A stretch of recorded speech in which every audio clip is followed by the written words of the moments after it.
Hello दोस्तों, आशा करता हूँ आप सब सही होंगे। चलिए देखते हैं आज हिंदू और द इंडियन एक्सप्रेस में हमारे लाइक काम की खबरें कौन कौन सी रही। तो सबसे पहले तो आज शहीद दिवस है। उस पे हम सभी अपने जितने भी फ्रीडम फाइटर्स हैं उन्हें श्रद्धांजलि देने के लिए दिवस को मनाते हैं। और आज ही के दिन नाथूराम गोडसे ने महात्मा गांधी की हत्या कर दी थी। तो आज के दिन को याद करते हुए ही इस दिवस को मनाया जाता है। और इस पे हिंदू में एक आर्टिकल भी वेंकैया नायडू जी ने लिखा है जो आप पढ़ सकते हैं। आपका थोड़ा रिवीजन ही हो जाएगा। तो पहला सेक्शन पॉलिटिकल से स्टार्ट करते हैं। पर प्रेसिडेंट का ने जो स्पीच दिया है उसमें उन्होंने कहा कि सुप्रीम कोर्ट ने फार्म लॉस को होल्ड पे रखा है और सेंटर को उससे मानना चाहिए। तो हमें पता है सेंटर ऑलरेडी इस बात को मानता है कि वो फार्म लॉस को अभी होल्ड पे रखेगा, अभी उसे इम्प्लीमेंट नहीं करेगा। तो इससे रिलेटेड दो आर्टिकल जो हमें पता होने चाहिए। एक आर्टिकल 131 जो सुप्रीम कोर्ट के पावर्स को डिसाइड करता है और उसे as a conflict resolution resolutionary power देता है। तो दो तीन तरीके के कॉन्फ्लिक्ट अराइज हो सकते हैं। जैसे दो स्टेट्स के बीच में कॉन्फ्लिक्ट हो जाता है तो भी सुप्रीम कोर्ट को रीच कर सकते हैं, एक्सेप्ट फॉर वाटर डिस्प्यूट जिसके लिए अलग ही ट्रिब्यूनल होता है। और उसके अलावा स्टेट टू सेंटर कॉन्फ्लिक्ट भी हो सकता है जिसको भी सॉल्व करने का पावर सुप्रीम कोर्ट के पास होता है। और इन सब वो आर्टिकल 131 जिसे कवर नहीं करता उसे फिर आर्टिकल 143 कवर करता है।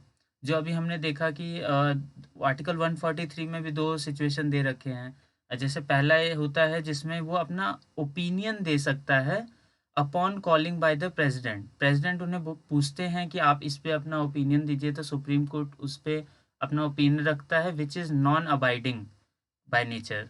उसे फॉलो करने की ज़रूरत नहीं है। हाँ, सुप्रीम कोर्ट ने बोला है तो सॉरी प्रेसिडेंट ने बोला है तो सुप्रीम कोर्ट उस पे अपना विचार देंगे। दूसरा सिचुएशन वो है जो आर्टिकल 131 कवर नहीं करता है। तो उन सारे सिचुएशन में या एक्स्ट्रा ऑर्डिनरी सिचुएशन में भी सुप्रीम कोर्ट कुछ रूल्स दे सकता है, कुछ रूलिंग्स दे सकता है, जो इस केस में हमने देखा। तो इससे रिलेटेड यही थी।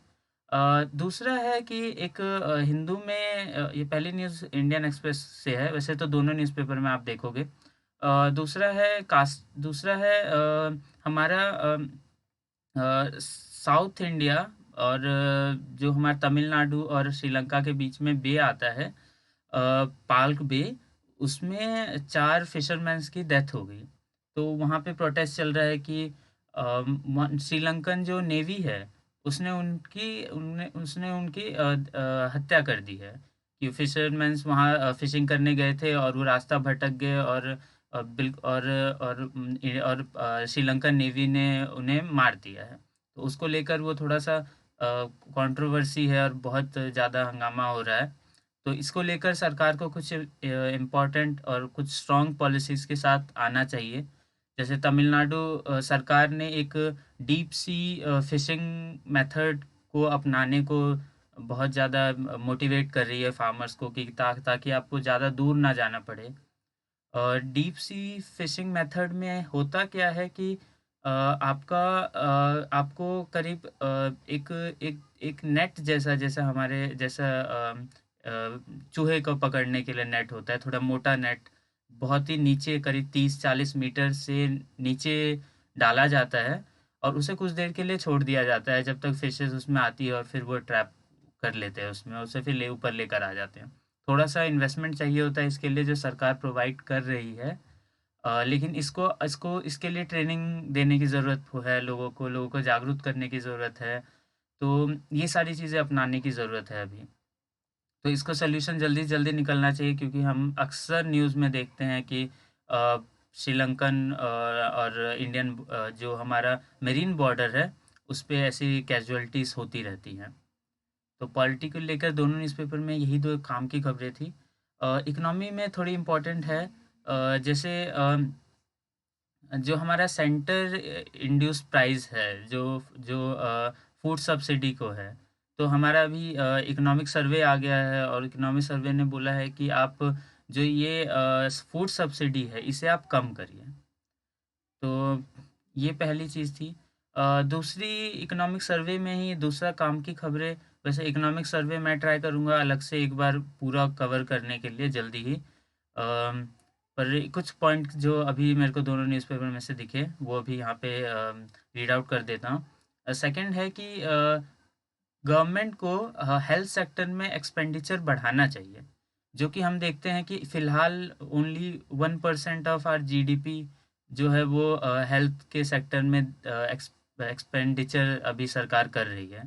तो उसे बोला गया है कि उसे एटलीस्ट 2-3% तक रेज़ करो, और जो ओओपी होता है, out of pocket expenditure by public, उसे कम करिए आप।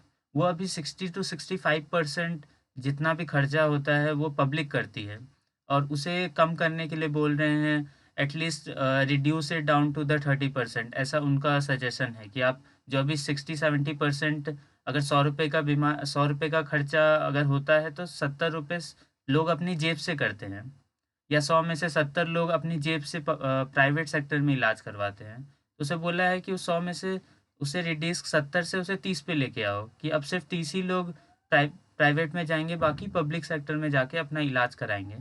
तो उस चीज़ को बोला है, ताकि इससे फ़ायदा ये होगा कि लोगों के पास पैसा बचेगा, वो पैसा इकोनॉमी में जाएगा और फिर इकोनॉमी बूस्ट होगी।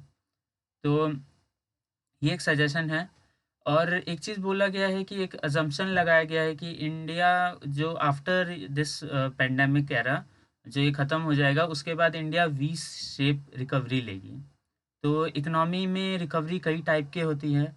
वी शेप रिकवरी वो रिकवरी होती है जब आपका कोई अम, अचानक से डिप आ जाए, और फिर आप एक सर्टेन पॉइंट पे आके रुक जाओ, और फिर स्टेट राइज हो जाए, लाइक वी शेप। और वी शेप के अलावा भी और कई तरीके की रिकवरीज होती है। कुछ इंपॉर्टेंट मैंने यहाँ मेंशन किया है, जैसे यू शेप। यू शेप में आपका डाउन होता है, फिर बहुत ही स्लोली राइज करता है। वी में अचानक से राइज करता है, इसमें बहुत स्लोली राइज करता है। फिर जेड शेप रिकवरी होती है। वो जेड शेप एक्चुअली रिकवरी नहीं होती है, जो पुराना पॉइंट जा रहा होता है, जैसे मान लीजिए कि 6-7% पे जीडीपी जा रहा है, फिर वो रिड्यूस कर जाता है 3% पे, और फिर वो 3 पे ही रह जाता है। तो फिर हम उसे जेड शेप इकोनॉमी रिकवरी कहते हैं। एल शेप रिकवरी भी होती है। एल शेप में आपका अचानक से डाउन डाउन होके वो कभी उठता ही नहीं है। वैसे ही डब्ल्यू टाइप रिकवरी होती है। तो ऐसे बहुत सारी रिकवरीज हैं जो इकोनॉमी में हमें पढ़ने, इकोनॉमी जब आप कवर करेंगे तो आपको उसे पढ़ेंगे और उसके बारे में पता चलेगा। लास्ट इकोनॉमी में जो था वो था क्रेडिट रेटिंग को लेकर। जो हमारे चीफ इकोनॉमिक एडवाइज़र हैं, कृष्णमूर्ति, उन्होंने कहा कि India, despite of being fifth largest economy in the world, हमें मूडीज से जो क्रेडिट रेटिंग मिलती है वो बहुत ही कम मिलती है। Triple B triple B grade मिलता है, जो कि बहुत ही कम, बहुत ही लोएस्ट ग्रेड होता है। तो अब ये जो सॉवरेन क्रेडिट रेटिंग जो मिलती है किसी भी कंट्री को, वो एफडीआई को डायरेक्टली इफ़ेक्ट करती है। जो बाहर के इन्वेस्टर्स हैं वो अच्छी रेटिंग वाले ही कंट्रीज़ में जाके इन्वेस्टमेंट करेंगे। तो हमारे चीफ इकोनॉमिक एडवाइज़र ने बोला कि ये डिस्क्रिमिनेटरी है, इसे थोड़ा अच्छा ट्रांसपेरेंट होने की ज़रूरत है। और एक चीज़ बताना चाहूँगा कि ये जो हमारा जो सॉवरेन रेटिंग है, ये मूडीज़ एक बहुत ही ज़्यादा जाना माना ऑर्गेनाइजेशन है, ये पब्लिश करता है। और ये डायरेक्टली एफडीआई को अफेक्ट करता है। तो इन्होंने बोला इससे थोड़ा ट्रांसपेरेंट होने की ज़रूरत है। ट्रिपल ए रेटिंग मिलनी चाहिए उनके हिसाब से। ट्रिपल ए रेटिंग मिलनी चाहिए हमारे देश को, जो हमारा साइज़ है इकोनॉमी का, उसको लेकर। एथिक्स को लेकर जैसे कि मैंने मेंशन कर दिया ऑलरेडी, आज हम शिवा शहीद दिवस है, और आज की यंग जनरेशन को ज़रूरी है कि वो महात्मा गांधी के आदर्शों को अपनाए और उस पे चले। महात्मा गांधी, डिस्पाइट कि वो हिंदुज़्म में बहुत ज़्यादा मानते थे, और उन्होंने कभी ये खारिज नहीं किया कि वो हिंदू नहीं हैं, लेकिन उन्होंने कास्टिज़्म को बहुत ज़्यादा मना किया। हमें पता है उन्होंने हरिजन बसाया, जिसके बारे में आप सबको जब गांधी पढ़ेंगे तो आपको पता चलेगा। उन्होंने उनके बहुत सारी उनके जीवन की ऐसी चीज़ें हैं जो बताती है कि वो कभी कम्युनल नहीं रहे। कभी रीजनलिज्म नहीं किया और बहुत सारी चीज़ें, तो उसके बारे में लिखा हुआ है, वो आप पढ़िए। अम, एक है कि ईरान से न्यूज़ है कि एसाहा प्रोविंस है वहाँ पर, कहीं पर वहाँ पे 2 गे मैन को पब्लिकली मारा गया, केन किया गया। तो उन्होंने तो ये थोड़ा-सा आपको पूछ सकते हैं कभी इंटरव्यू में या कैसे भी कि आप इस चीज़ को कैसे देखते हैं? या ये एलजीबीटीक्यू कम्युनिटी के लेकर आपके क्या विचार हैं? और अगला जो मैं बहुत दिनों से इग्नोर कर रहा था, एक कुणाल कामरा कॉमेडियन है, उसका मुझे लग नहीं रहा था कुछ ज़रूरी है। पर आज उन्होंने अपना आपको अगर पता नहीं है इसका स्टोरी, तो शॉर्ट में ये है कि कुछ ट्विटर पे कमेंट किए हैं इस कॉमेडियन ने, और सुप्रीम कोर्ट ने सुमोटो उनके खिलाफ एक पेटिशन लिया कि आप ऐसा कैसे कर सकते हो, ये आप अपमान कर रहे हो। तो उन्होंने उनसे आंसर मांगा था, तो आज उन्होंने अपना आंसर 4 पेज का आंसर फाइल किया है, जिसमें उन्होंने कहा है कि जो जोक्स होते हैं उन्हें जोक्स की तरह ही लेना चाहिए, और हमारा फ्रीडम ऑफ स्पीच को ध्यान में रखना चाहिए। और एक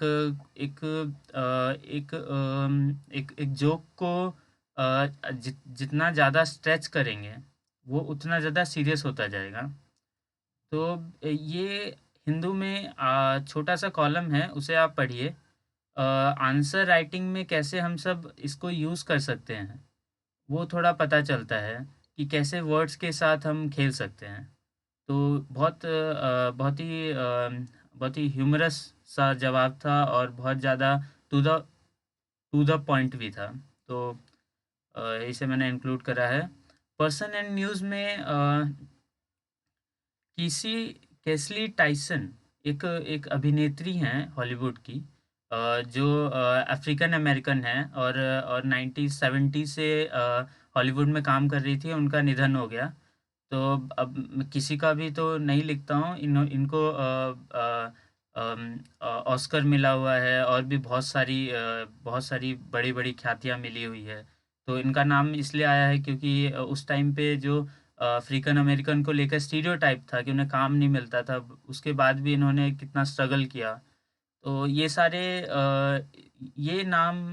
नाम जो रीजनल एग्जाम्स होते हैं, उन सब के लिए ज़रूरी होता है याद रखना। तो आज दोनों न्यूज़पेपर में काम की खबरें यही थी। इसके अलावा कुछ इम्पोर्टेंट तो नहीं रहा है। बाकी कल हम फिर से मिलेंगे। पढ़ते रहिए, ख्याल रखिए, and good day. Thank you.